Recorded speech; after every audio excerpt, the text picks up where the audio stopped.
கேட்டுக்கொள்கிறேன். கர்த்தருடைய வார்த்தையை கேட்கும் முன்பதாக யாவரும் கண்களை மூடி தேவனுடைய சமூகத்தை நோக்கி நாம் ஜெபிக்க போகின்றோம். என் ஓட்டத்தில் நான் தனிமையில்லை, நேசித்தவர் என்னை வெறுக்கவில்லை. என் ஓட்டத்தில் நான் தனிமையில்லை, நேசித்தவர் என்னை வெறுக்கவில்லை. தகப்பன் வீட்டில் கொண்டு சேர்த்திடுவார், தகப்பன் வீட்டில் கொண்டு சேர்த்திடுவார். நம்புவேன் இறுதி வரை, நம்புவேன் இறுதி வரை, நம்புவேன் இறுதி வரை, நம்புவேன் இறுதி வரை. யாக்கோபின் தேவன் என் தேவன், எனக்கென்றும் துணையவரே. என்னாலும் நடத்துவாரே. யாக்கோபின் தேவன் என் தேவன், எனக்கென்றும் துணையவரே.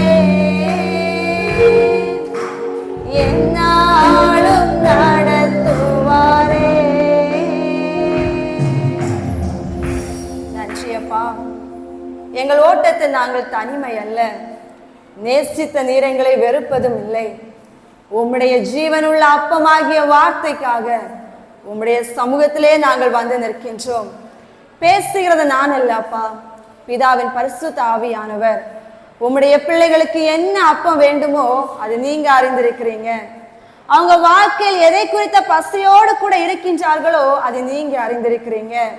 என்னுடைய சுயம் அல்ல, என்னுடைய விருப்பம் அல்ல, என்னுடைய வாஞ்சை அல்ல, உம்முடைய சித்தம் பரலோகத்தில் செய்யப்படுவது போல இந்த இடத்திலே உம்முடைய சித்தத்தை நீர் வெளிப்படுத்தி உம்முடைய பிள்ளைகளுக்கு வேண்டிய மன்னாவை நீர் கொடுத்து திருப்தியோடு கூட அனுப்பும், திருப்தியோடு கூட அனுப்பும். கேட்கிறவர்கள் அப்பா காதுள்ளவர்களாய் திறந்திருந்து வார்த்தைகளை ஏற்றுக்கொண்டு தங்கள் வாழ்க்கையில் கனி கொடுக்கின்ற அப்பா ஒரு மரமாய் கடந்து போக கர்த்தர் கிருபை செய்தருளும், என்னை மறைத்தருளும். உங்க நாம மாத்திரம் மகிமை அடையட்டும். இயேசுவின் நாமத்தில் ஜெபிக்கிறோம் நல்ல பிதாவே, ஆமென். அல்லேலூயா. தியானிப்பதற்காக தெரிந்து கொண்ட வேத வசனம் சங்கீதங்களின் புஸ்தகம் 145 சங்கீதம் அதனுடைய 18வது வசனம். சங்கீதம் 145 அதனுடைய 18வது வசனம். தம்மை நோக்கி கூப்பிடுகிற யாவருக்கும், உண்மையாய் தம்மை நோக்கி கூப்பிடுகிற யாவருக்கும் கர்த்தர் சமீபமா இருக்கிறார் என்று தாவீது சொல்லுகிற வார்த்தைகளை அறிந்திருக்கின்றோம். அல்லேலூயா. அந்த வார்த்தைகளை நல்ல கவனிங்க. தம்மை நோக்கி கூப்பிடுகிற யாவருக்கும் என்று சொல்லிவிட்டு அவர் அடுத்ததாக சொன்ன வார்த்தை உண்மையாய் தம்மை நோக்கி கூப்பிடுகிற யாவருக்கும் அவர் அருகாமையில் இருக்கிற தேவன் என்பதாக வேதத்திலே பார்க்கின்றோம். அன்பு ஜனமே, எந்த மனிதனுடைய வாழ்க்கையில் அவர் அருகாமையில் அவர் சமீபமா இருக்கிற தேவன் என்றால் உண்மையுள்ள மனிதனுடைய வாழ்க்கையில் அவர் அருகாமையில் இருக்கிற தேவன் என்று வேதம் சொல்லுகிறது. நம்முடைய வாழ்க்கையில் எல்லா நிலைகளிலுமே அவர் உண்மையை எதிர்பார்க்கின்றார். நம்முடைய வார்த்தையில், நம்முடைய வழிகளில், நம்முடைய வேலையில், நம்முடைய ஜெபத்தில், நாம் பாடுகின்ற பாடலில், ஆராதிக்கின்ற ஆராதனையில், நம்முடைய தனிப்பட்ட குடும்ப வாழ்க்கையில், உங்களுடைய தனிப்பட்ட வாழ்வில் அவர் உண்மையை எதிர்பார்க்கிற தெய்வமாக இருக்கின்றார். அல்லேலூயா. உண்மையுள்ளவன் பரிபூரண ஆசீர்வாதங்களை பெற்றுக் கொள்ளுவார். அன்பு ஜனமே, இந்த உலகத்தில் எத்தனையோ விதமான மனிதர்கள் வாழலாமே. எத்தனையோ பிரிவை சார்ந்த மக்கள் வாழலாமே, ஆனால் இயேசு எந்த மனிதனுடைய வாழ்க்கையில் நிலைத்திருக்கிறார் என்றால் உண்மையுள்ள மனிதனுடைய வாழ்க்கையில். சாதாரணமாக சொல்லுகிற பொழுது உண்மையை பேசணும், உண்மையா வாழணும்னு சொல்லிட்டு எளிமையா சொல்லிவிட்டு போகலாம், போய் சொல்லக்கூடாது. உங்களுக்குள்ள நீங்க உண்மையா இருங்க, கேட்பதற்கு ஒரு சின்ன ஒரு வார்த்தையாக இருக்கலாம், ஆனால் ஆண்டவர் அந்த உண்மையை ரொம்ப ஆழமாக எதிர்பார்க்கின்றார். வேதத்துல உங்களுக்கு ஒரு நிகழ்வை சுட்டி காட்டுகின்ற பொழுது யாவரும் தெரிந்த சத்தியம் மத்தேயு சுவிசேஷம் 25ஆம் அதிகாரம் அதனுடைய 14 முதல் 30 வரையுள்ள வசனங்களை நாம் தியானிக்கின்ற பொழுது அங்கே 1 தாலந்து என்றும் 2 தாலந்து என்றும் 5 தாலந்து என்றும் தூர தேசத்துக்கு போன எஜமான் தன்னுடைய வேலையாட்களுக்கு இவ்விதமாய் 3 விதத்திலே தாலந்துகளை கொடுத்து விட்டு கடந்து போனார் இல்லையா?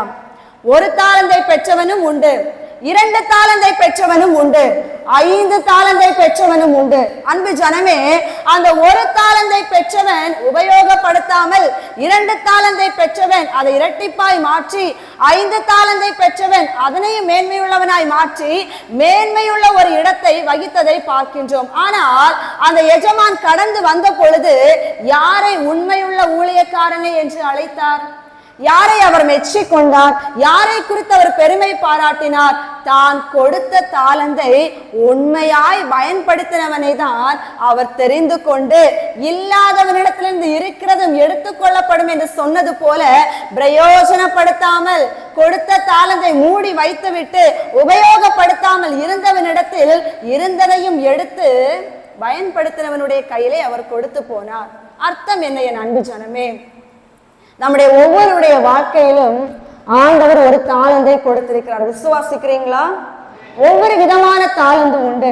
பாடுகிற தாளந்து உண்டு, பேசுகிற தாளந்து உண்டு, அன்பாய் உபசரிக்கிற தாளந்து உண்டு, இசைக்கருவிகளை மீட்டுகிற தாளந்து உண்டு, கர்த்தரை குறித்து பிரசங்கிக்கிற தாளந்து உண்டு, ஜெபிக்கிற தாளந்து உண்டு, ஆராதனை செய்கிற தாளந்து உண்டு. இப்படியாக பலவிதமான தாளந்துகளை ஒவ்வொரு மனிதனுக்குள்ளும் மனுஷருக்குள்ளும் கர்த்தர் வைத்திருக்கின்றார். யாரையுமே அவர் உபயோகம் இல்லாதவன் என்று படைக்கவில்லை. ஆமாவா இல்லையா? வெறுமனையாக யாரையுமே அவர் இந்த உலகத்துல படைக்கல. சும்மா இரு என்று யாரையுமே இந்த பூமிக்கு அவர் அனுப்பி வைக்கல. ஒரு சின்ன செடியானாலும் அது பலன் கொடுக்க வேண்டும் என்றுதான் படைத்தார். ஒவ்வொரு மனிதனுக்குள்ளும் ஒரு தாளந்தை உருவாக்கி நீ இதன்படி வாழ் என்றும் இதனை பயன்படுத்த என்றும் சொல்லிதான் இந்த உலகத்திலே நம்மை உருவாக்கி வைத்திருக்கிறார். அழகான ஒரு பாடல் வரிகள் உண்டு. உடைந்த பாத்திரம் என்று நீர் எவரையும் தள்ளுவதில்லை, உடைந்த பாத்திரம் என்று நீர் எவரையும் தள்ளுவதில்லை, ஒன்றுக்கு உதவாதோர் என்று நீர் எவரையும் சொல்லுவதில்லை, ஒன்றுக்கு உதவாதோர் என்று நீர் எவரையும் சொல்லுவதில்லை. இயேசு மகாராஜா எங்கள் நேசா, இரக்கத்தின் சிகரம் நீரே. இயேசு மகாராஜா எங்கள் நேசா, இரக்கத்தின் சிகரம் நீரே. உமது முகம் நோக்கி பார்த்தவர்கள் வெட்கப்பட்டு போவதில்லை, உமது திருநாமம் அறிந்தவர்கள் கைவிடப்படுவதில்லை. நம்பினோரை நீர் மறப்பதில்லை, உம்மை தேடி வந்தோரை வெறுப்பதில்லை. நம்பினோரை நீர் மறப்பதில்லை, உம்மை தேடி வந்தோரை வெறுப்பதில்லை. அல்லேலூயா. அவரை தேடி வந்த ஒரு மனுஷனை கூட அவர் வெறுத்ததே இல்லை. ஆனா அவர் கொடுத்த தாளந்துகளை நாம் பயன்படுத்தாமல் போவதனால்தான் அவர் நம்மை வெறுக்கின்றார். ஆமாவா இல்லையா? கொடுத்த தாளந்தை பயன்படுத்தாமல் போவதினால், உண்மையற்றவர்களாய் வாழ்வதினால் கர்த்தர் நமக்கு செவி கொடுக்க முடியாதபடி நம்முடைய அக்கிரமங்களே நமக்கும் தேவனுக்கும் இடையே பிளவுகளை உருவாக்குகிறது என்று வேதம் சொல்லுகிறது. அன்பு ஜனமே, நம்மை நம்பி ஒரு ஸ்தானத்துல உட்கார வைக்கின்றார். சவுலை எடுத்து பாருங்க, நம்பி ஒரு ஸ்தானத்துல உட்கார வைத்தார். ராஜாவாக இருப்பான், என் ஜனங்களை நீதியாய் நடத்துவான், நான் ஒரு பொறுப்பை கொடுத்தால் அதை சரியாக முடித்துவிட்டு கடந்து வருவான் என்று சொல்லி அவனிடத்திலே ஒரு பொறுப்பை கொடுத்து அனுப்பின அந்த சவுல் ராஜா செய்தது என்ன? நல்லவைகளையும் மேன்மையானவைகளையும் தனக்குள்ளே மறைத்து வைத்து விட்டு முதல் தரமானவைகளையும் இதையெல்லாம் கர்த்தருக்கு கொடுக்கலாம் என்று அழகான சாக்கு போக்கும் சொல்லி மறைத்து வைத்து விட்டு அவர் சொன்னதை செய்யாதவராய் கடந்து வந்தார். கர்த்தருடைய வார்த்தை சாமுவேல் தீர்க்கதரிசி மூலமாக கடந்து போகிறது. நீ உண்மை இல்லாதவனாய் இருந்தபடியினால், கீழ்ப்படியாதவனாய் போனபடியினால் உன்னுடைய ராஜஸ்தானம் உன்னை விட்டு நீங்குகிறது என்று கர்த்தருடைய வார்த்தை சவுல் ராஜாவுக்கு நேராக கடந்து போனது. அந்த உண்மை இல்லாமல் கொடுத்த தாளத்தை பயன்படுத்தாமல் போனதினால் ராஜமேன்மையை இழந்தார். அன்பு ஜனமே, தேவன் ஒரு மனிதன் தனக்கு முன்பதாக உண்மையற்றவனாய் இருந்த உடனே தூக்கி வீச மாட்டார். வாய்ப்பு கொடுப்பார், சந்தர்ப்பம் கொடுப்பார், எச்சரிப்பு கொடுப்பார். அதிலும் கீழ்ப்படியாமல் போகிற பொழுது அவர் கைவிட்டு விடுவார். தாவீது தன்னுடைய மகனாகிய சாலமோனிடத்துல ஒரு அறிவுரையை சொல்லுவார். என்ன சொல்லுவார்? நீ தேடினால் அவர் உனக்கு தென்படுவார், நீ அவரை விட்டு விட்டால் அவர் உன்னை என்னைக்கும் கைவிடுவார். நடந்ததா இல்லையா? சாலமோன் ராஜா ஞானத்தில் மேன்மை உள்ளவர், அறிவில் மேன்மை உள்ளவர், புகழ்ச்சியில் மேன்மை உள்ளவர். அவருடைய ஞானத்தை கேட்பதற்கென்று தூர தேசத்து சேபாவின் ராஜஸ்ரீ கடந்து வருகின்றார். இப்படியெல்லாம் பேச முடியுமோ என்று கேட்டதிலே பிரமித்து போய் எவ்வளவு தாளந்துகள் இருக்கிறதே என்று அதை மெச்சு கொண்டு விட்டு கடந்து போனாங்க. நீதிமொழிகளை எழுதினார், உன்னத பாட்டை எழுதினார், எத்தனையோ வார்த்தைகளை ஞானத்தினால் எழுதி முடித்தார். ஆனால் அந்த மனிதன் தன்னுடைய வார்த்தையை பாவம் செய்த பொழுது கர்த்தர் 2 முறை எச்சரித்தார். நீங்க போகாதே, தவறான ஆலோசனைகளுக்கு இடம் கொடாதே, தவறான வழிகளிலே போகாதே, தவறான ஐக்கியம் உனக்கு தேவையில்லை, நீ கடந்து வா என்று சொல்லி 3 முறை எதிரிகளையும் ஏற்படுத்தி எப்படியாவது வந்துவிட மாட்டானோ என்று கர்த்தர் வாய்ப்பு கொடுத்தார். ஆனால் சாலமோன் என்ற பெயருடைய அர்த்தம் என்ன?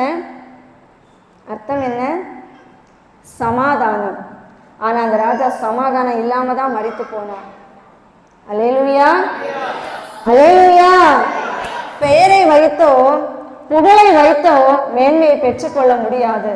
உங்கள் உள்ளத்தில் உண்மை இருக்கு என்றால் மட்டும்தான் நீங்க தேவனை தரிசிக்க முடியும். அல்லேலூயா. இருதயத்தில் சுத்தம் உள்ளவன் தேவனை தரிசிப்பான். அன்பு ஜனமே, இந்த இருதயத்துல சுத்தம் இருக்கணும்னா உண்மை இருக்கணும். மோசையை பார்த்து சொல்லுகின்றார், அவனின் வீட்டில் எங்கும் உண்மை உள்ளவன். நம்மை பார்த்து சொல்ல முடியுமா? என் அன்பு ஜனமே, நம்மை நம்பி அவர் எத்தனையோ பொறுப்பை கையில கொடுத்திருக்கின்றார். ஏதோ சின்ன ஊழியமா இருந்தாலும் எதாக இருந்தாலும் கர்த்தருடைய பார்வைக்கு அது விலையேற பெற்ற முத்து. நாம் தேவனுடைய கருத்தில் அலங்காரமான ஒரு கிரீடமா இருக்க வேண்டிய ஜனங்கள் ஏதோ எல்லோரும் வாழ்கின்றார்கள், நானும் வாழ்வேன் என்று கடமைக்காக வாழ்ந்துவிட்டு போவதில்லை இந்த கிறிஸ்தவ வாழ்க்கை.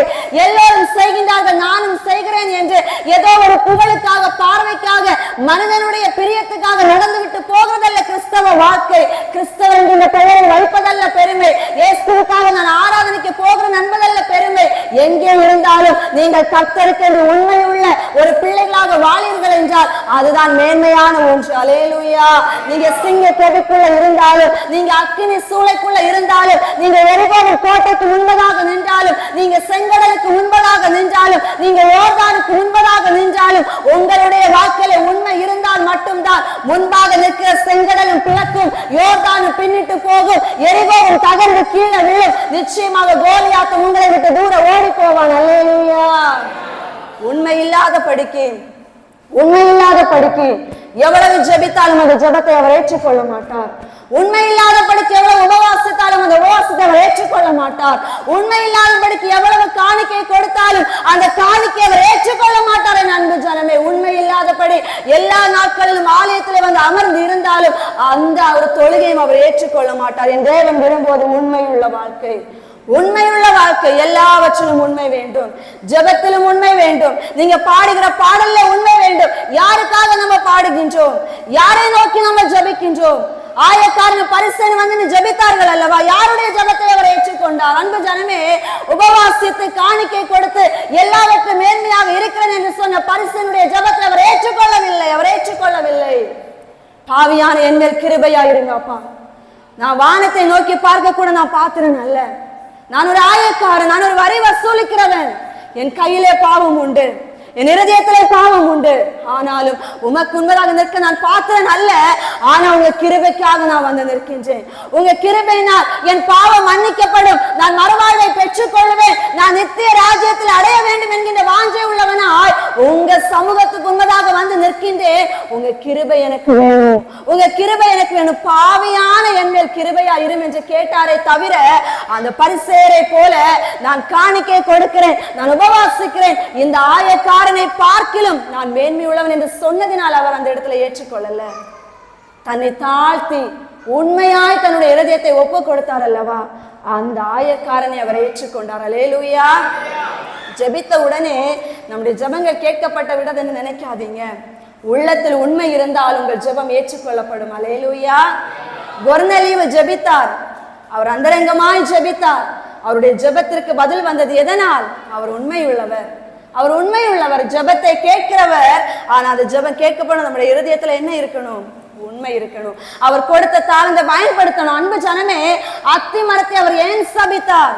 ஏன் சபித்தார்? அன்பு ஜனமே, அவர் படைத்ததன் நோக்கம் என்ன? அந்த நோக்கம் அந்த வாழ்க்கையில இருந்ததா? ஒரு ஸ்தானத்துல அதை நிலைநாட்டினார், அது கனி கொடுக்க வேண்டும். அது கனி கொடுக்காத பட்சத்தில் அது ஏன் இந்த நிலத்திலே கெடுத்து கொண்டிருக்கிறது? ஏன் அது பிரயோஜனமற்ற ஒரு வாழ்க்கை வாழுகிறது? நிலத்துக்கே பிரச்சனை. இதை பிடுங்கி எறிந்தால் இனி ஒரு மரத்தையாவது அதுல நட்டு வைக்கலாம், அது பலன் கொடுக்கும். ஆனா அது இதுல நிற்கிறதுனால எந்த பயனும் இல்லைன்னு சொல்லி அதை சபித்தார் அல்லவா, பட்டு போயிற்று. அநேகருடைய வாழ்க்கை இன்னைக்கு பட்டு போக காரணம் என்ன? வாய்ப்பு கொடுக்கின்றார், அவர் தண்ணீர் ஊற்றுகின்றார், அவர் உரம் போடுகின்றார். ஆனா நம்ம என்ன பண்ணல? ஏற்றுக்கொள்ளல. அடிக்கடி கடிந்து கொள்ளப்பட்டும் தன் பிடரியை கடினப்படுத்துகிறவன் சகாயமின்றி சடுதியில் நாசமடைவான். சாபமான வார்த்தை என்று நினைக்காதீங்க, வேதத்தில் சொல்லப்பட்ட வார்த்தை, அவர் வேதனையோடு கூட சொன்ன வார்த்தை. அடிக்கடி கடிந்து கொள்ளப்பட்டும் தன் பிடரியை நான் கேட்க மாட்டேன், நான் இப்படிதான் இருப்பேன், நான் சொல்வதுதான் சரி, நான் பேசுவதுதான் சரி, நான் எடுக்கிற தீர்மானங்கள் தான் சரி என்று நம்முடைய விருப்பம் போல ஒரு வாழ்க்கை வாழுகிற பொழுது கர்த்தர் நம்மை மறந்து விடுவார். கர்த்தர் நம்மை மறந்து விட்டால் என்னவாகும் என்று நினைக்கிறீங்க? கைவிடப்பட்ட நிலைமை. எந்த மனுஷனாலும் நம்மளை தூக்கி எடுக்க முடியாது, எந்த சக்தினாலும் நம்மை உயர்த்தி விட முடியாது. அவர் கைவிட்டால் நம்முடைய வாழ்க்கையை முடிந்து விடும். அல்லேலூயா. எப்பொழுதுமே எப்படிப்பட்டவங்களா இருக்கணும்? ஜாக்கிரதை உள்ளவங்களா இருக்கணும். ஒரு வார்த்தை பேசும் முன்பதாக ஜாக்கிரதையா பேசுங்க. வாயிலிருந்து ஒரு வார்த்தை வரும் முன்பதாக இது கர்த்தருக்கு உகந்த வார்த்தையான நிதானித்து அறிந்து பேசுங்க. உங்க வாழ்க்கையில் விருப்பப்படி உங்களை நம்முடைய நாவுகளை பயன்படுத்துகிற பொழுது மனுஷன் பேசுகிற ஒவ்வொரு வார்த்தைகளுக்கும் கணக்கு ஒப்புவிக்கப்பட வேண்டும். வேதத்திலே வசனம் இருக்கிறது. வாய்ப்பு கிடைத்த என்று எல்லாவற்றையும் பேசிவிடவும் நமக்கு அதிகாரம் கொடுக்கவில்லை. எல்லாவற்றையும் அனுபவிக்க எனக்கு அதிகாரம் உண்டு, ஆனால் எல்லாம் எனக்கு தகுதியானது அல்ல. பவுல் சொல்லுகிறார், எல்லாவற்றையும் அனுபவிக்க எனக்கு அதிகாரம் உண்டு, ஆனால் ஒன்றுக்கும் நான் அடிமையாக மாட்டேன். கிறிஸ்தவ வாழ்க்கைக்கும் தேவனோடு கூட உள்ள உறவுக்கு வித்தியாசம் உண்டு. கிறிஸ்தவர்கள் என்று சொல்லுகின்ற எல்லாருமே கிறிஸ்தவர்கள் கிடையாது. விசுவாசிக்கிறீங்களா? உலகத்துல நான் கிறிஸ்தவன் என்று சொல்லி ஆலயத்துக்கு போகிறவங்க எல்லாருமே தேவனுடைய ஆவியானவரோடு கூட இருக்கிறவங்க நினைக்கிறீங்களா? கிடையாது. பசுத்தோல் போர்த்திய புலிகள் அநேகம் உண்டு, குழி நரிகள் அநேகம் உண்டு, குள்ள நரிகள் அநேகம் உண்டு. அந்த இடத்துல இருக்கிற ஆடுகளையும் கெடுக்கிற கூட்டங்கள் அநேகம் உண்டு. அதன் நடுவிலே வேர் பிரிக்கப்பட்டவர்கள் கொஞ்சம் பேர் உண்டு. அல்லேலூயா. இடுக்கமான வாசல் வழியை பிரவேசிக்கிறவர்கள் கொஞ்சம் பேரு தான்.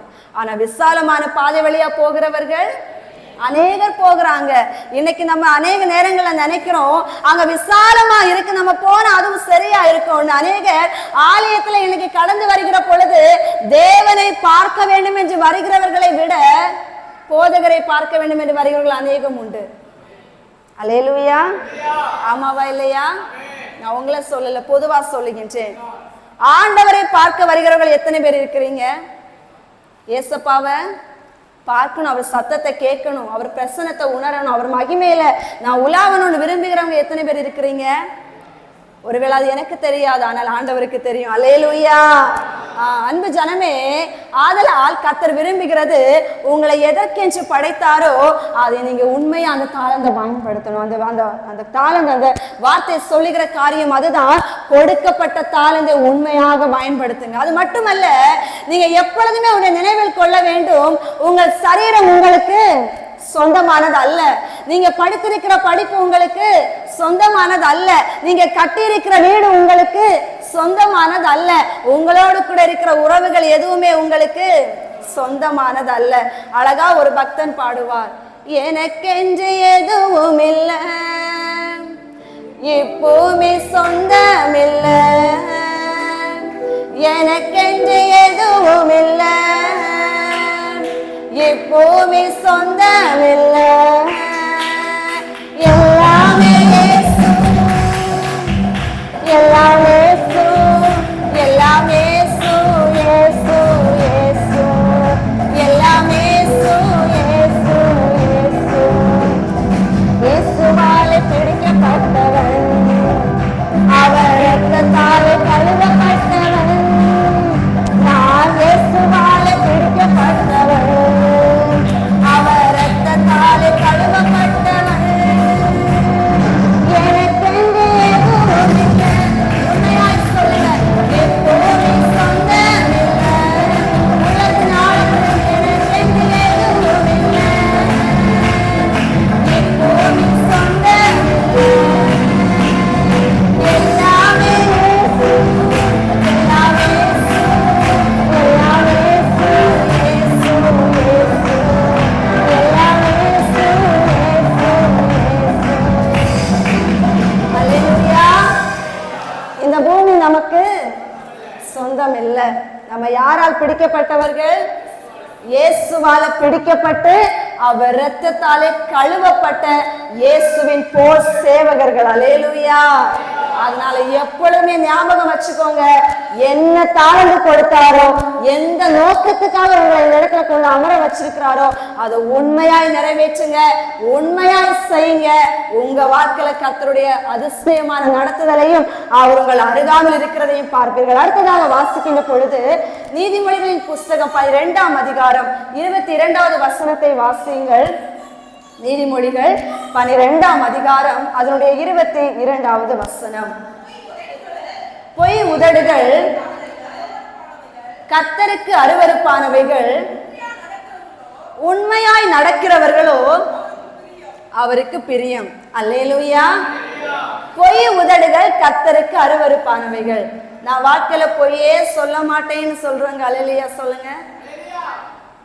ஒருத்தர் தானா? மீதி எல்லாரும் பொய் சொல்லுவீங்களா? அல்லேலூயா. நம்ம நினைப்போம், சின்ன பொய் தானே நான் சொன்னேன், ஆண்டவரெல்லாம் கணக்குல எடுக்க மாட்டாருன்னு நினைப்போம். ஆமாவா இல்லை? என்ன சேர்த்தான் சொல்றேன், ஆமாவா இல்லையா? சந்தர்ப்பத்தினால சொல்லிட்டேன், ஆண்டவர் புரிஞ்சுப்பாரு சொல்லுவீங்களா? அவர் புரிஞ்சுப்பாருன்னு நினைக்கிறீங்களா? கணக்குல எழுதியிருப்பாரு. அல்லேலூயா. வேதத்துல சின்ன விஷயத்துக்கு கீழ்ப்படியாம போய் பெரிய மேன்மை இழந்த ஒரு மனுஷன் இருக்காங்க. யாரு? யாருங்க? பழைய ஏற்பாடு தான் இல்ல, அதுக்கு முன்னாடி ஒரு மனுஷன், ஆண்டவர் இஸ்ரவேல் ஜனங்களை மீட்பதற்காக தெரிந்து கொண்ட பாத்திரம். யாரு? மோசே. அல்லேலூயா. அவர் என்ன தப்பு பண்ணாருன்னு தெரியுமா? ஒரு சின்ன தப்பு தான் பண்ணாரு. ஆண்டவர் என்ன சொன்னாரு? அந்த கண்மலையை பார்த்து பேச சொன்னாரு. கண்மலையை பார்த்து அடிக்க சொன்னாரா, பேச சொன்னாரா? பேசதான் சொன்னாரு. ஆனா நம்ம மோசே என்ன பண்ணாங்க? ஜனங்கள் அவரை ரொம்ப டார்ச்சர் பண்ணதுனால டென்ஷன் தாங்க முடியாம கோலை ஓங்கி 2 முறை அடிச்சாரு. அது மட்டும் தான் அவர் பண்ணாரு, வேற எந்த தப்புமே பண்ணல. சின்ன தப்பு. நமக்கு தோணும் சின்ன தப்பு தான், கோலை தானே அடிச்சாரு, பேச சொன்னதை அவர் அடிச்சாரு, அவ்வளவுதான். ஆனா என்ன நடந்துச்சு? இவ்வளவு வருஷம் இஸ்ரவேல் ஜனங்களுடைய தொல்லையெல்லாம் சகிச்சு, முறுமுறுப்ப சகிச்சு, எல்லா நிலைகளிலும் கீழ்ப்படிந்து நடத்தி கொண்டு வந்தார் இல்லையா? இந்த சின்ன தப்புனால கானான் தேசத்துக்குள்ள கர்த்தர் கொண்டு போகல. அதுக்கு முன்னாடியே உயிரை எடுத்துட்டாரு.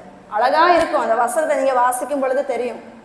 அன்பு ஜனமே, சின்ன பொய், சின்ன தப்பு நம்முடைய வாழ்க்கையில பெரிய தீமையை கொண்டு வரும். அதான் அவர் சொல்லுகின்றார், பொய் உதடுகள் கர்த்தருக்கு அருவருப்பானவைகள், உண்மையாய் நடக்கிறவர்கள் மீது அவர் பிரியப்படுகிற தெய்வம் என்று. வேதத்திலே கேயாசினுடைய வாழ்க்கையை எடுத்து பாருங்க. தேவன் நாகமானுக்கு குஷ்டரோகத்தினின்று விடுதலை கொடுக்கின்றார்.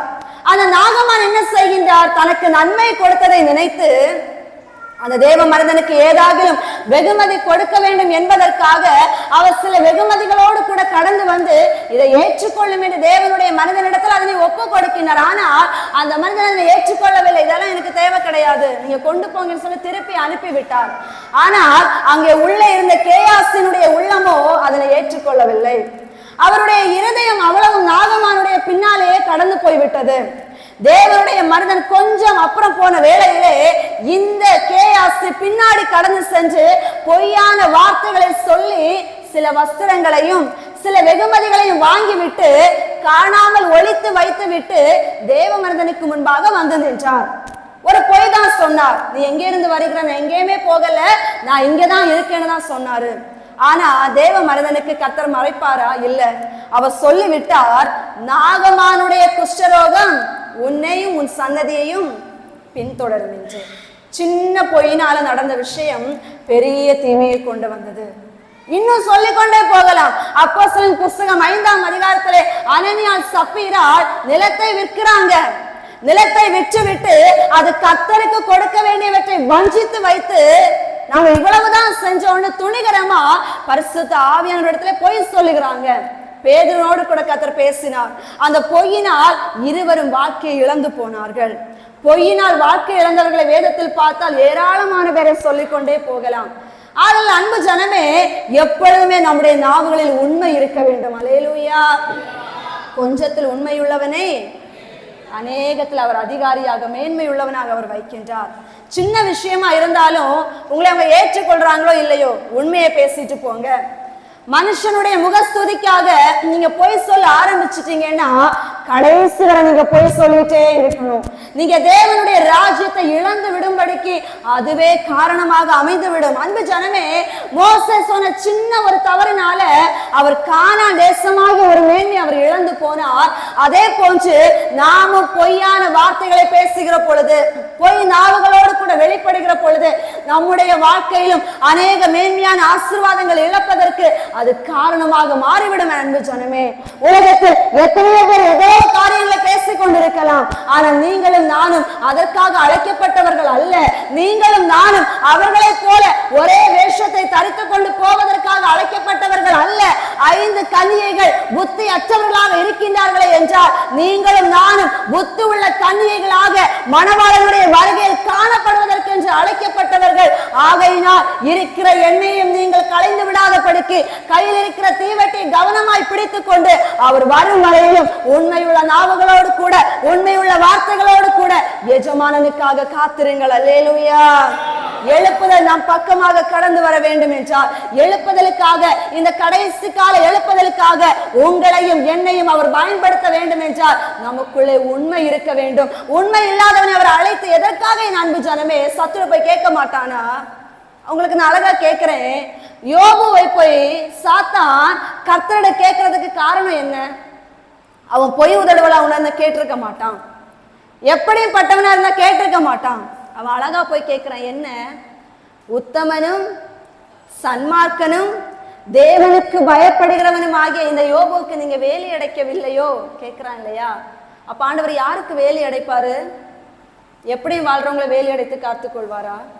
நம்ம கேட்போம் இல்லையா, எங்க போக முன்னாடி, ஆண்டவரே என்னை வேலி அடையுங்க, என் குடும்பத்தை வேலி அடையுங்க, என் பிள்ளைங்களை வேலி அடையுங்க. சாத்தான் வந்து ஆண்டோடைய சமூகத்துல இருந்து கேட்பான், அவ வாழ்க்கையில உண்மை இல்லை, நீங்க வேலி அடைச்சு பாருங்க. கேட்பானா இல்லையா? கேட்பான். நம்மை குறித்து ஆண்டவர் வெட்கப்படுவதற்கு ஒரு நாள் இடம் கொடுக்க கூடாது. அல்லேலூயா. உங்க பிள்ளைகள் உங்களுக்கு வெட்கத்தை வருவித்தால் உங்களுக்கு எப்படி இருக்கும்? சந்தோஷப்படுவீங்களா? எஜமானனாகிய தேவனுக்கு மகிமை சேர்ப்பதற்காக இந்த உலகத்துல நம்ம படைக்கப்பட்டிருக்கின்றோம். நமக்காக கொடுக்கப்பட்ட வேலை என்ன? துதிப்பதற்காகவே நம்மை அவர் உருவாக்கி வைத்திருக்கின்றார்.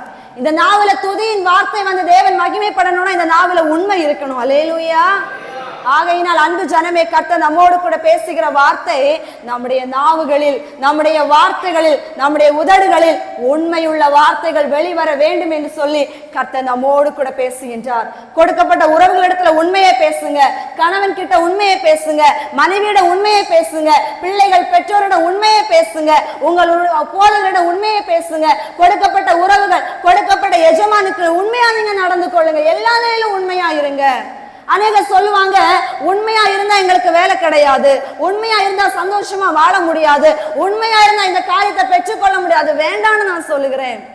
கர்த்தருக்கு பிரியமில்லாத ஒன்று நமக்கு எதற்குங்க? அதை வைத்து நம்ம எதை சம்பாதிக்க போகின்றோம்? அதை வைத்து உங்களுக்கு என்ன மேன்மை கிடைக்க போகிறது? அதை வைத்து பரலோகத்தை இழந்து விடுவீங்க என் அன்பு ஜனமே. இந்த பூமி நமக்கு சொந்தம் அல்ல. நமக்கென்று கைவேலையில ஒரு நித்திய வீடு பரலோக ராஜ்யத்தில் இருக்கிறது. அதிலே கடந்து போக தகுதி உள்ளவர்களாக மாற வேண்டும் என்றால் இந்த உலக வாழ்க்கையில் எல்லாவற்றையும் குப்பை என்று எண்ணி உதறி தள்ளிவிட்டு தேவன் கொடுத்த ரட்சிப்பின் வஸ்திரத்தை தரித்துக் கொண்டவர்களாய் முன்னோக்கி ஓடுகின்ற ஜனங்களை தான் அவர் ஏற்றுக்கொள்ள முடியுமே தவிர கூட்டத்தோடு கூட நானும் இருக்கிறேன் என்று சொல்லி 10ஓடு 11ஆக வாழ்கிற எந்த மனுஷனையும் அவர் ஏற்றுக்கொள்ள மாட்டார் என்பது வேதத்தின்படி சத்தியமான உண்மை. அல்லேலூயா. உண்மையாயிருங்க, உண்மையாயிருங்க, வார்த்தையில உண்மையாயிருங்க, நடக்கையில உண்மையாயிருங்க, பேச்சில உண்மையாயிருங்க, உடையில உண்மையாயிருங்க, நடையில உண்மையாயிருங்க, அகமான வாழ்க்கையில உண்மையாயிருங்க. வெளித்தோற்ற உண்மை அல்ல. உங்களுடைய அகம் உண்மையா இருந்தால் உங்களுடைய புற வாழ்க்கை தானே உண்மையாக அலங்கரிக்கப்படும். அல்லேலூயா. வெளித்தோற்றத்தில் நல்லவன் உண்மையுள்ளவன் என்ற வேஷத்தை போடுவதனால் உலக மனிதர்கள் ஏமாந்து விடலாம். அழகாக ஜெபிக்கின்றார்கள், பாடுகின்றார்கள், ஜெபிக்கின்றார்கள், உயர்த்துகின்றார்கள், காணிக்கை கொடுக்கின்றார்கள். இவர்கள் உண்மையிலே நல்லவர்கள் என்று மனிதர்கள் நம்பிவிடலாம் என் அன்பு ஜனமே. ஆனால் உள்ளத்தில் இருப்பதை இயேசு பார்க்கின்றார். மனிதன் முகத்தை மட்டுமா பார்ப்பானால் என் தேவன் உள்ளத்தை பார்க்க, நம்முடைய தேவன் உள்ளத்தை பார்த்து நமக்கு தீர்ப்பை செய்கின்றவர். அல்லேலூயா. வெளியரங்கமான நம்முடைய காரியங்களை பார்த்து அவர் மகிமைப்படுகிறவர் அல்ல, அகமான உண்மையுள்ள இருதயத்தை பார்த்து அவர் மகிமைப்படுகின்றவர். அல்லேலூயா. ஆகையினால் தேவன் நம்மோடு கூட பேசின வார்த்தை, நம்ம வார்த்தையில் உண்மை இருக்க வேண்டும். அடுத்ததாக வாசிக்கின்ற பொழுது 2 ராஜாக்களின் புஸ்தகம் 20ஆம் அதிகாரம் அதனுடைய 1 முதல் 6 வசனங்களை வாசித்து பாருங்கள். 2 ராஜாக்கள் 20ஆம் அதிகாரம் அதனுடைய 1 முதல் 6 வரை உள்ள வசனங்கள். அந்நாட்களில் எசேக்கியா வியாதிப்பட்டு மரணத்திற்கு ஏதுவாயிருந்தார். அப்பொழுது ஆமோத்சின் குமாரனாகிய ஏசாயா என்னும் தீர்க்கதரிசி அவனிடத்தில் வந்து அவனை நோக்கி, நீர் உமது வீட்டு காரியத்தை ஒழுங்குபடுத்தும், நீர் பிழைக்க மாட்டீர், மரித்து போவீர் என்று சொன்னார். கர்த்தர் சொல்லுகிறார் என்றான். அப்பொழுது எசேக்கியா தன் முகத்தை சுவர்புறமாக திருப்பிக் கொண்டு கர்த்தரை நோக்கி, கர்த்தாவே, நான் உமக்கு முன்பாக உண்மையும் மன உத்தமமாய் நடந்து உமது பார்வைக்கு நலமானதை செய்தேன் என்பதனை நினைத்தருளும் என்று விண்ணப்பம் பண்ணினான். எசேக்கியா மிகவும் அழுதான். அல்லேலூயா. அவர் சொன்ன வார்த்தை என்ன? கர்த்தாவே, நான் உமக்கு முன்பாக உண்மையும் மன உத்தமமாய் உமது பார்வைக்கு நலமானதை செய்தேன் என்பதனை நினைத்தருளும் என்று ஜெபிக்கின்றார். அந்த வார்த்தையை சொல்லி ஜெபித்த மாத்திரத்தில் அப்பதான் ஏசாயா தீர்க்கதரிசி சொல்லுகின்றார், நீங்க மரித்து போவீங்க. பாதி முற்றத்தை தாண்டு முன்பதாக மறுபடி அவர் கடந்து வந்து சொன்ன வார்த்தை என்ன? உன் விண்ணப்பத்தை கேட்டேன், உன் கண்ணீரை கண்டேன், உன் ஆயுசு 15 வருடங்கள் உனக்கு கூட கொடுக்கப்படுகிறது. அல்லேலூயா. யாருக்குங்க கொடுக்கப்பட்டது? உண்மையுள்ள மனுஷனாகிய எசேக்கியா ராஜாவுக்கு. சந்தோஷமா சொல்லுங்க அல்லேலூயா. அன்பு ஜனமே, சோதனையிலும் ஒரு மனிதனுடைய வாழ்க்கையில உண்மை இருக்க வேண்டும் என்று கர்த்தர் பேசுகின்றார்.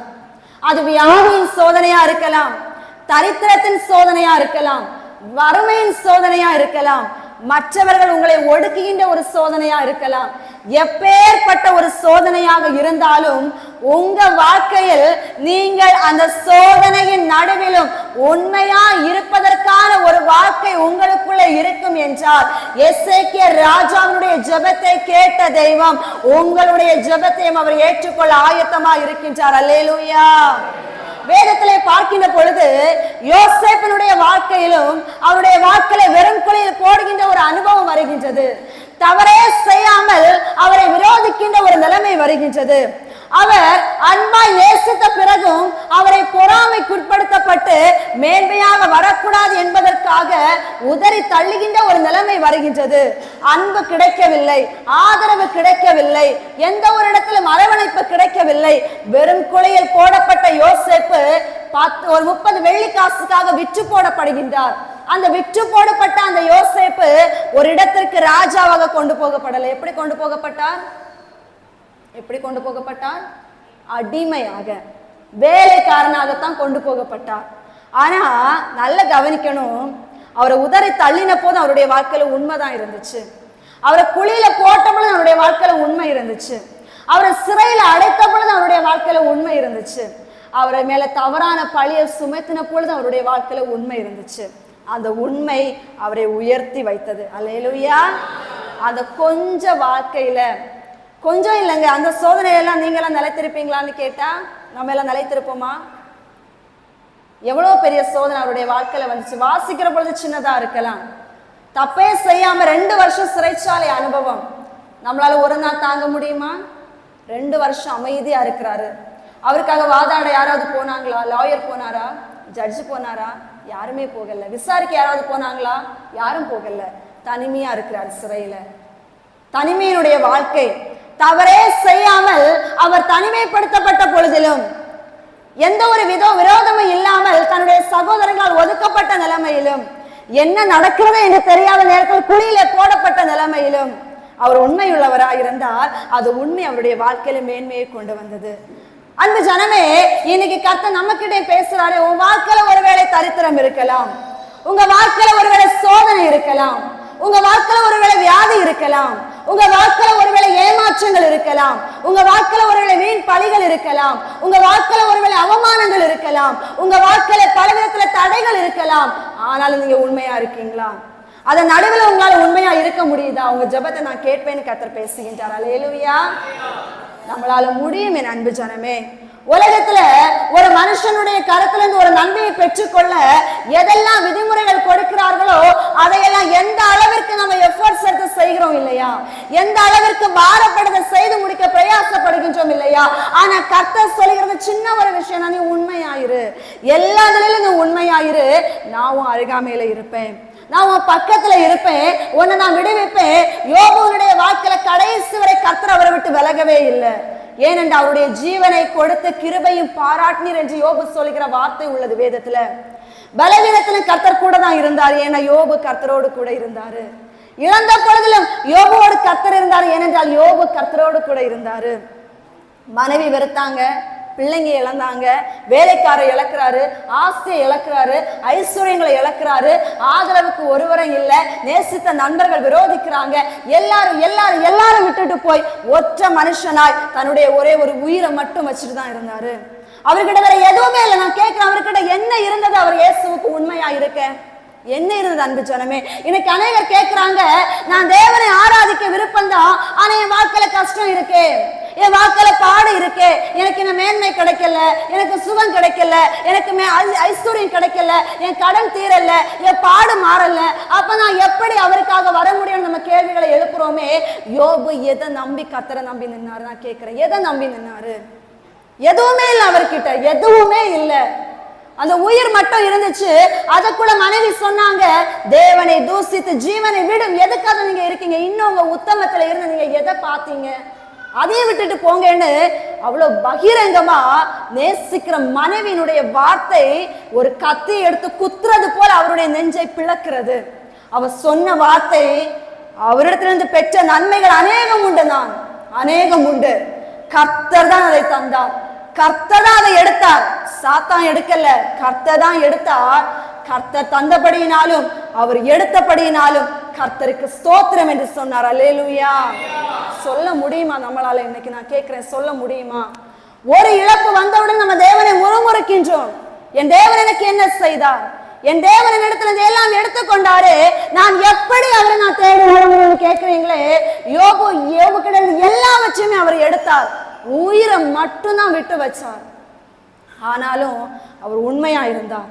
அவர் ஆண்டவர்கிட்ட தான் புலம்புறார், ஆண்டவரே இது எவ்வளவு மகத்துவம் உள்ளவர், இவர் எவ்வளவு உன்னதர், நான் எல்லாம் உங்களுக்கு முன்னாடி பாத்திரனால நான் ஒரு புழு, நான் உமக்கு ஒரு நிழலை போன்றவன், என்னுடைய நாட்கள் நான் ஒரு மண்ணு ஏசப்பா, நான் ஒரு மண்ணு. அதை நீங்க நினைவு கூறீங்க. எவ்வளவு தன்னை வெறுமையாக்கி தாழ்த்தி அவர்கிட்ட அவ்வளவு பலவீனத்தின் மத்தியில் ஆண்டவர்கிட்ட உண்மையா இருந்தபடினால யோபு 42ஆம் அதிகாரத்துல நம்ம வாசிக்கிற பொழுது தெரியும், யோபு இழந்ததை விட 2 மடங்காய் திரும்ப பெற்றுக்கொண்டார். அல்லேலூயா. கொஞ்ச நேரத்துல அந்த நன்மை கிடைச்சான்னு கேட்டா இல்லைங்க. அவர் இழந்து போனது 10 பிள்ளைகள். அதே மாதிரி ஆண்டவர் மறுபடியும் கொடுத்தார். 10 பிள்ளைங்க ஒரே வருஷத்துல பிறப்பாங்களா? எத்தனை வருஷம் எடுத்திருக்கும்? அவர் இழந்து போன ஆடு மாடுகள் எல்லாவற்றையும் அவர் அந்த 10 மடங்கா திரும்ப கொடுக்கிறார். அது உடனே நடந்ததா? இல்ல, கொஞ்சம் கொஞ்சம் கொஞ்சம் கொஞ்சமா தான் ஆண்டவர் ஆசீர்வதிச்சாரு. ஆனா அது ஆண்டவர் கடைசியில பறிக்கல. உதாசனப்படுத்தினவங்க, வெறுத்தவங்க, தள்ளி விட்ட மனைவி எல்லாரும் வந்து அவருடைய காலின் கீழ் இருக்கத்தக்க அளவிற்கு அந்த மேன்மை அவ்வளவு மகிமை உள்ளதாக இருந்தது. அல்லேலூயா.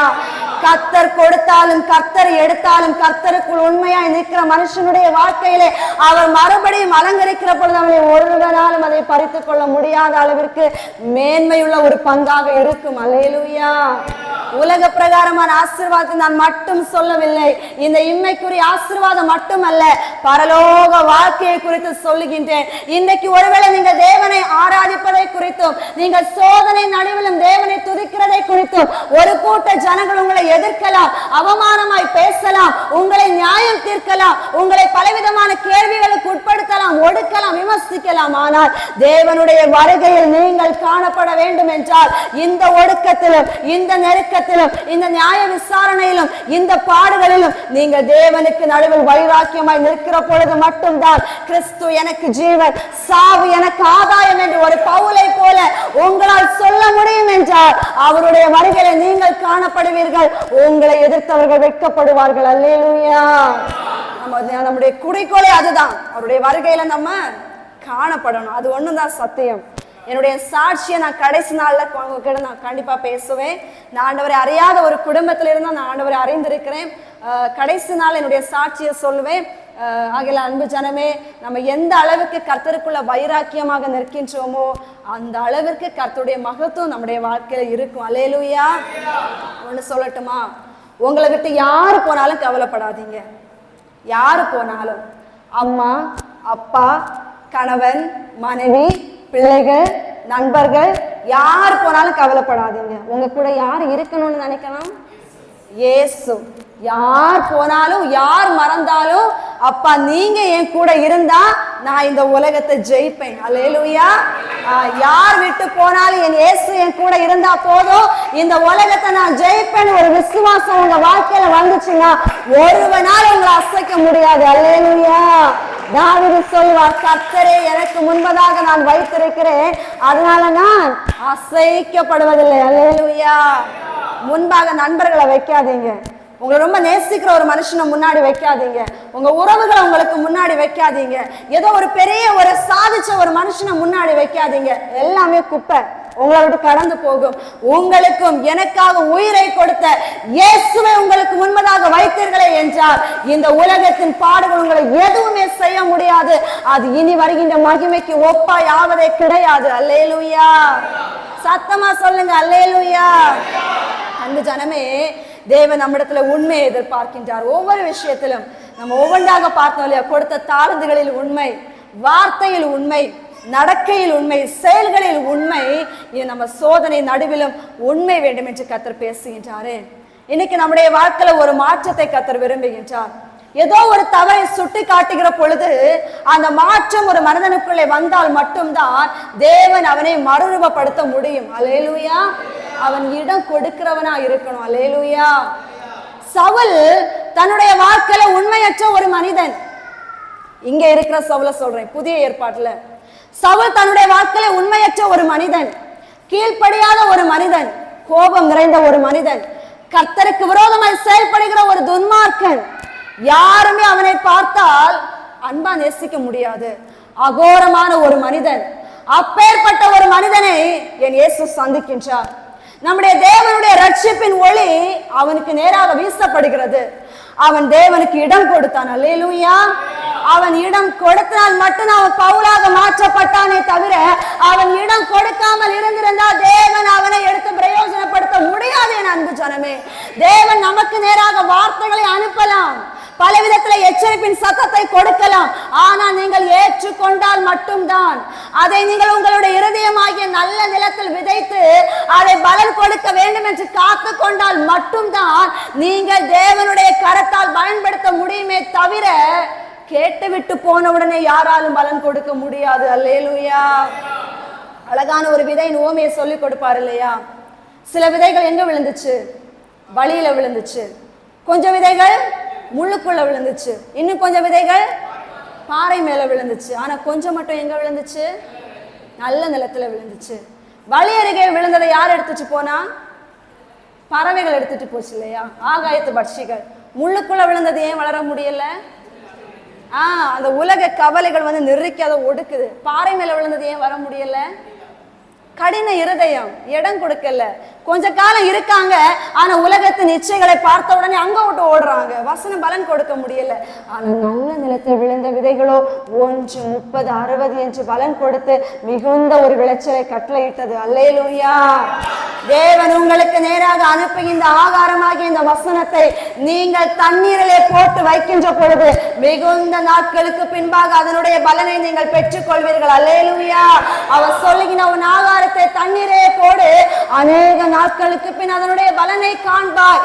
இன்றைக்கு நீங்கள் ஒப்பு கொடுக்கிற இந்த வாழ்க்கை, இன்றைக்கு நீங்கள் விட்டு கொடுக்கிற இந்த வாழ்க்கை, இன்றைக்கு நீங்கள் அர்ப்பணிக்கிற இந்த வாழ்க்கை நெடுநாள் கழித்து ஒரு பெரிய ஒரு விளைச்சலை உங்கள் மூலம் அறுவடை செய்யத்தக்க அளவிற்கு தேவன் உங்களை எடுத்து பிரயோஜனப்படுத்துவார். தேவன் உங்களை எடுத்து பிரயோஜனப்படுத்துவார். அன்பு ஜனமே, அவர் விரும்புவது நீங்க இடம் கொடுக்கணும். நீங்க இடம் கொடுக்கணும். நீங்க இடம் கொடுக்காமல் இருந்தால் அவர் கிரியைகளை நடப்பிக்க முடியாது.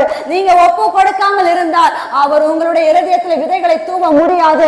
அந்த விதைகள் தூவப்பட்டாலும் அதை காத்து கொள்ள வேண்டிய பொறுப்பு நம்ம கிட்ட இருக்கு. அன்பு ஜனமே, ஏசப்பா சொன்ன வார்த்தை என்ன தெரியுமா? ஒருவன் இந்த வார்த்தைகளை கேட்டு தன்னுடைய அஸ்திபாரத்தை கற்பாறையின் மீது போடுகிற பொழுது பெருமழை வந்தாலும் பெரும் வெள்ளம் வந்தாலும் அந்த கற்பாறை மீது கட்டப்பட்ட வீடு இடிந்து விழாது. ஏனென்றால் நான் அவனை புத்தி உள்ள மனுஷனுக்கு ஒப்பிடுவேன் என்று.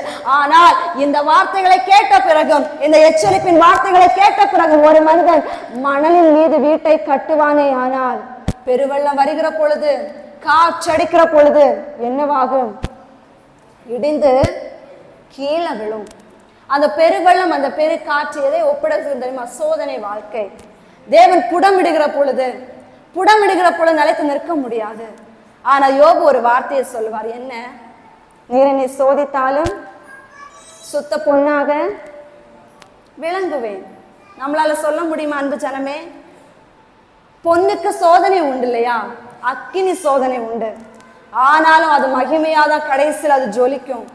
இன்னைக்கு நம்ம சோதனையில நிலைத்திருக்கணும்னா அவருடைய வார்த்தை இன்னைக்கு நமக்கு நேராக வந்திருக்கிறது. கேட்டு என்ன செய்யணும்? கீழ்ப்படியணும். இதை செய்யும்படி செயல்களை மாற்றணும். காதுலவன் கேட்க கடவன். கேட்ட வார்த்தை காதுக்குள்ள மட்டும் இல்ல, இருதயத்துக்குள்ள கொண்டு போகணும். அந்த வார்த்தைகளை குறித்து நீங்க நினைக்கணும், அதை தியானிக்கணும், இதன்படி வாழணும்னு நீங்க ஆசைப்படணும். அல்லேலூயா. மாறவே ஆசைப்படுகிறேன், என்னை மாற்றிவிடும் அருமை நேசரே. மாறவே ஆசைப்படுகிறேன், என்னை மாற்றிவிடும் அருமை நேசரே. என் சிந்தை மாறணும், என் செயல்கள் மாறணும். என் சிந்தை மாறணும், என் செயல்கள் மாறணும். என் பேச்சு மாறணும், என் பெருமை மாறணும். என் பேச்சு மாறணும், என் பெருமை மாறணும். மாறவே ஆசைப்படுகிறேன், என்னை மாற்றிவிடும் அருமை நேசரே.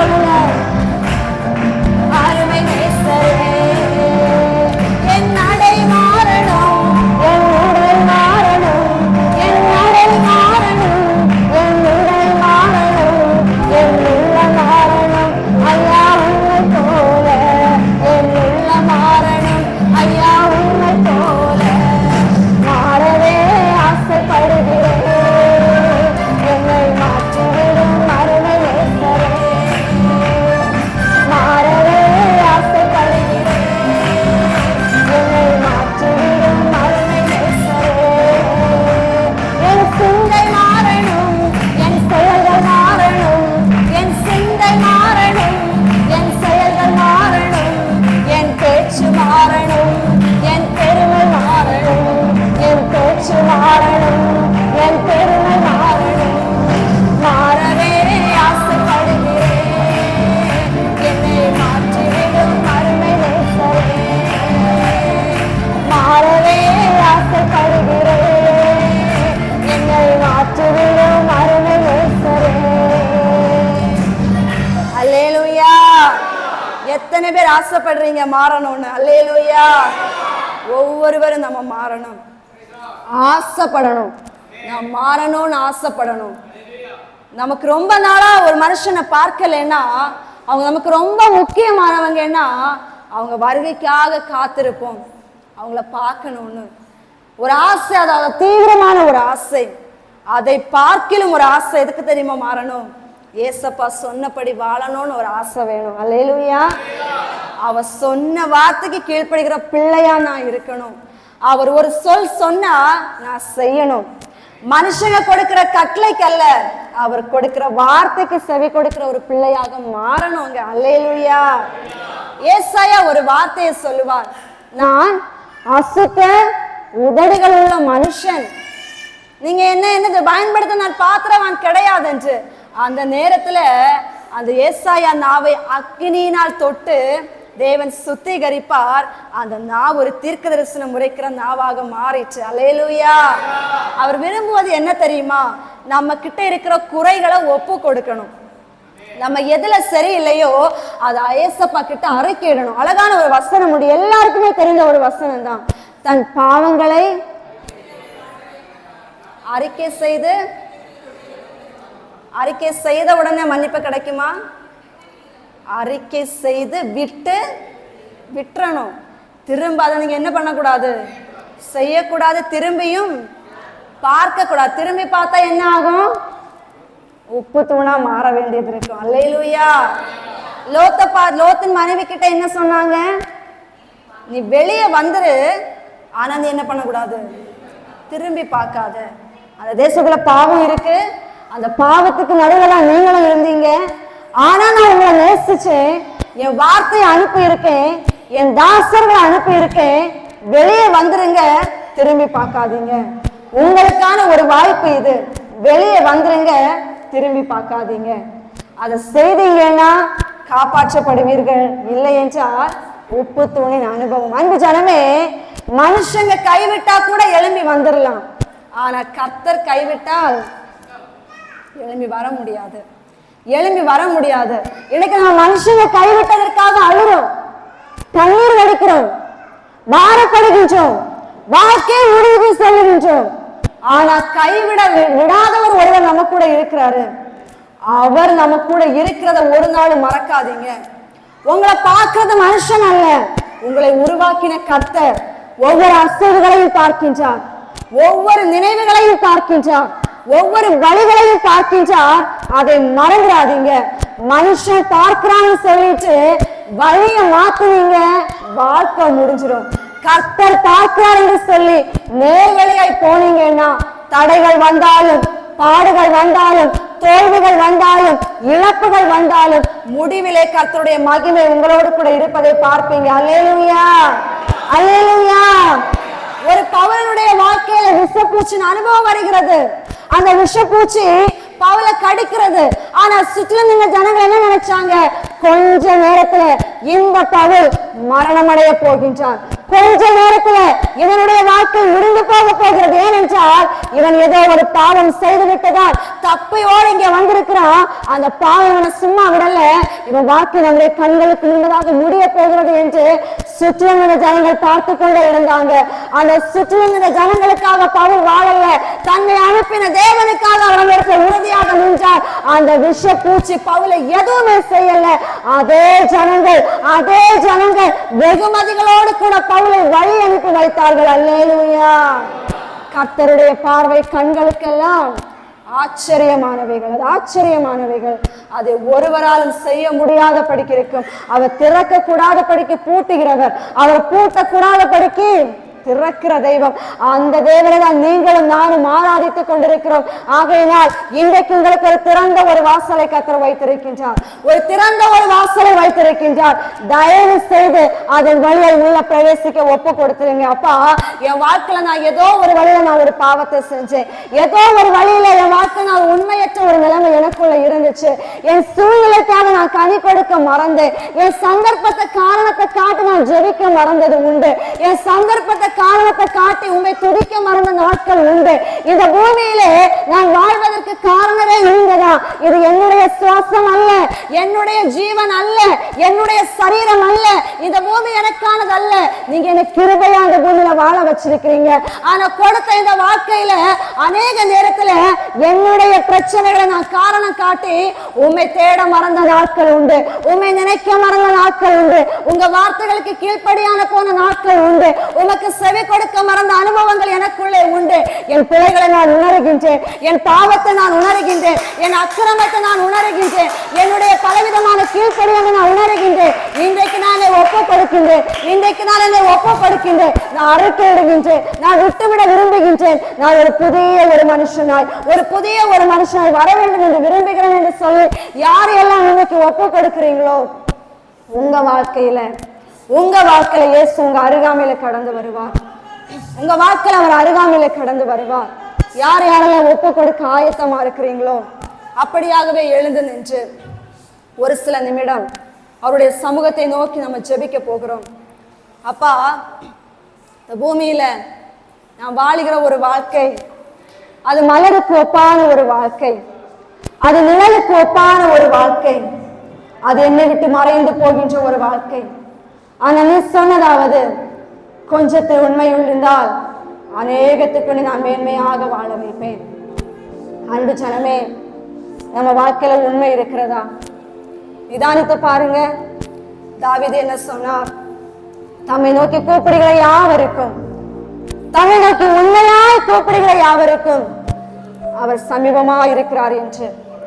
உங்க இயேசப்பா நம்ம கிட்ட அருகாமையில் இருக்கிறாரா?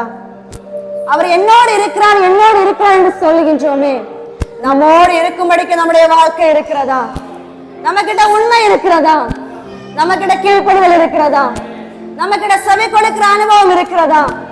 உங்ககிட்ட நம்பி கொடுத்த தாளத்தை எப்படி பயன்படுத்துறீங்க? யாருக்காக பயன்படுத்துறீங்க? எதை பிடிக்க பயன்படுத்துறீங்க? எதை கட்ட பயன்படுத்துறீங்க?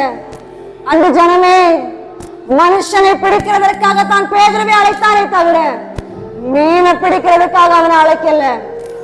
உங்களை இன்றைக்கு இயேசு தேடி வந்தார் என்றால் இந்த உலக காரியங்களை ஒடுக்கிறதற்காகவும் பிடிக்கிறதற்காக கட்டுறதுக்காகவும் அல்ல, தேவனுடைய நாமத்தை மகிமைப்படுத்துவதற்காக உங்களை அவர் உருவாக்கி இருக்கின்றார். இந்த உன்னத வாழ்க்கையிலே நம்ம எந்த இடத்துல இன்றைக்கு விரிசலோடு கூட இருக்கின்றோம்? ஒரே ஒரு வசனம் பிரசங்கின் புஸ்தகத்துல வாசிக்கிற பொழுது, செத்த ஈக்கள் பரிமள தைலத்தை முற்றிலும் அதை அழித்துவிடும், அதனுடைய வாசை இழக்க செய்துவிடும். அந்த ஈ ரொம்ப சின்னதுதான். உங்க கண்ணுங்களால நடத்தி பாருங்க, அந்த ஈ ரொம்ப சின்னதுதான். ஆனா பரிமள தைலம் இருக்கிற அந்த பாட்டில் ரொம்ப பெரியது, அதனுடைய அளவு அதிகம். ஆனா அந்த செத்த ஈனுடைய அளவு சின்னதுதான். அந்த சின்ன ஈனால அந்த மகத்துவமான ஒரு பெரிய ஒரு தைலமே அது தன்னுடைய மனத்தை இழக்கிறது, தன்னுடைய மகிமை அதை இழக்கிறது. இன்னைக்கு நம்ம பண்ற சின்ன ஒரு தவறு, ஒரு சின்ன பை, ஒரு சின்ன பாவம், ஒரு சின்ன பிசகுதல், ஒரு சின்ன வழிமாற்றம், ஒரு சின்ன பின்மாற்றம் ஒரு பெரிய ஒரு மகிமை இழக்க செய்கிறது. தேவன் நம்ம அருகாமல் இருக்க முடியாதபடிக்கு நம்முடைய வாழ்க்கை கசந்து விடுகிறது அல்லவோ? அந்த ஜனமே ஒப்பு கொடுங்க, ஒப்பு கொடுங்க. அப்பா, நான் மாறணும். அப்பா, நான் மாறணும். அப்பா, என்னுடைய பாவத்தை நான் உணர்கிறேன். ஆண்டவரே, என் வாழ்க்கையில நான் உண்மையற்றவரா இருக்கிறேன், நான் காண்கிறேன். அப்பா, அப்பா, நான் ஏதோ ஒரு நிலைமையில நீங்க கொடுத்த தாழ்வு நான் உண்மையை பயன்படுத்தல, ஏதோ ஒரு நிலைமையில நீங்க கொடுத்த தாழ்வு நான் பயன்படுத்தல, நான் புதைச்சு வச்சுட்டேன். அப்பா, நான் புதைச்சு வச்சுட்டேன். ஆண்டவரே, என்ன மன்னிங்க. அப்பா, என்ன மன்னிங்க. ஆண்டவரே, என்ன மன்னிங்கன்னு கேட்பீங்களா? அப்படியே உங்க இதயத்துல கையை வைத்து, உன்னை விட்டு நான் தூரம் போனேன், பாவம் உள்ளில் நான் சிக்கி கொண்டேன்,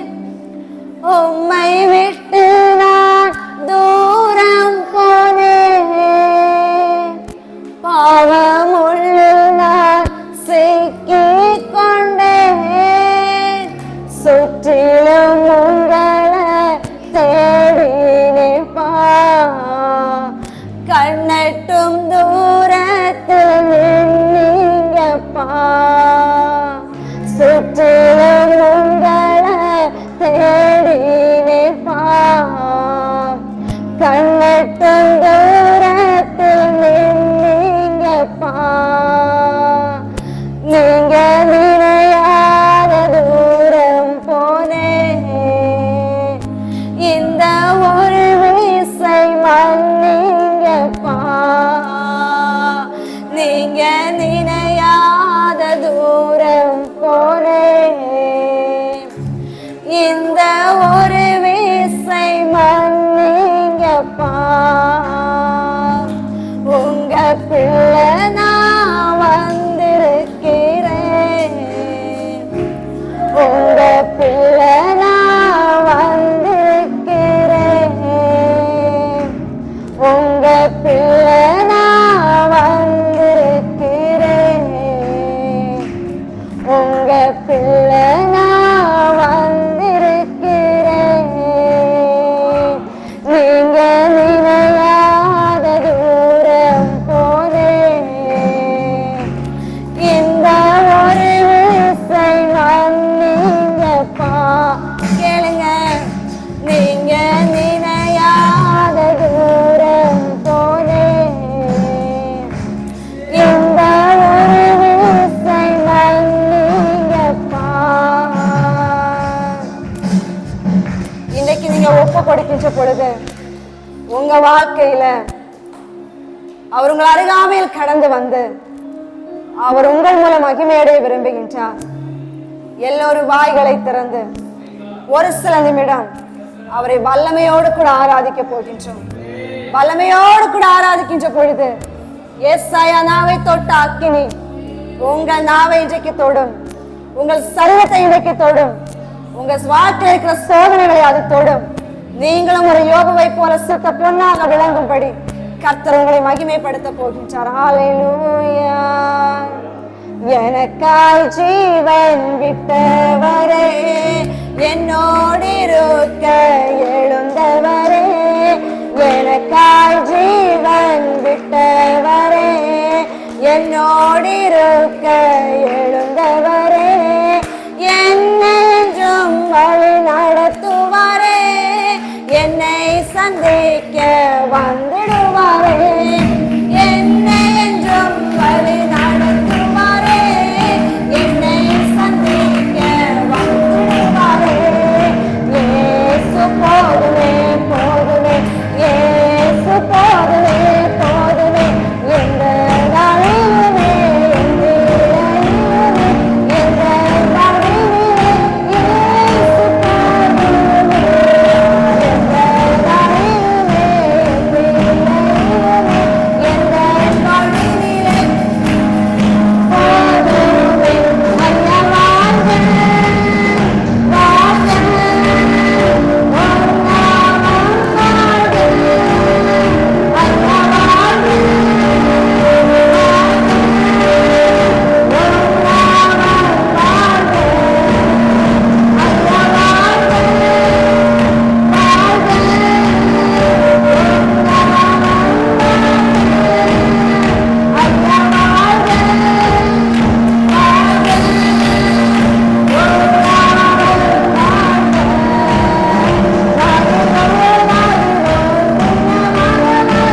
மகிமையான இடத்தை மூடி இருக்கின்றேன். உண்மையாய் ஒப்பு கொடுத்த ஒவ்வொரு பிள்ளைகளின் மீது எஸ்தாயான் நாளில் இறங்கின அதே ஆத்மா நீங்க அவங்க நாடுகள் மீது ஊற்றுகிறீங்க, இந்த சரித்தின் மீது ஊற்றுகிறீங்க, அவங்க வாழ்க்கையில நீங்க வெளியேற்றுறீங்க. எல்லா பதரையும் நீர் அக்கினால் சுட்டரித்து போட்டு பலம் கொடுக்கின்ற ஒரு மரமாய், பலம் கொடுக்கின்ற ஒரு மரமாய் எல்லாரையும் பயன்படுத்த போறீங்க. நீர் பயன்படுத்த போறீங்க. 1 முதல் இவர்கள் 1 30 60 100 பலம் கொடுக்கின்ற ஒரு மரமாய், உண்மையுள்ள ஒரு மரமாய் தேவனை உபயோகப்படுத்த போறீங்க. அதற்காக நாங்கள் உங்களுக்கு நன்றி சொல்லுகின்றோம், நன்றி சொல்லுகின்றோம். தேவனுக்கே மகிமை உண்டாகும்.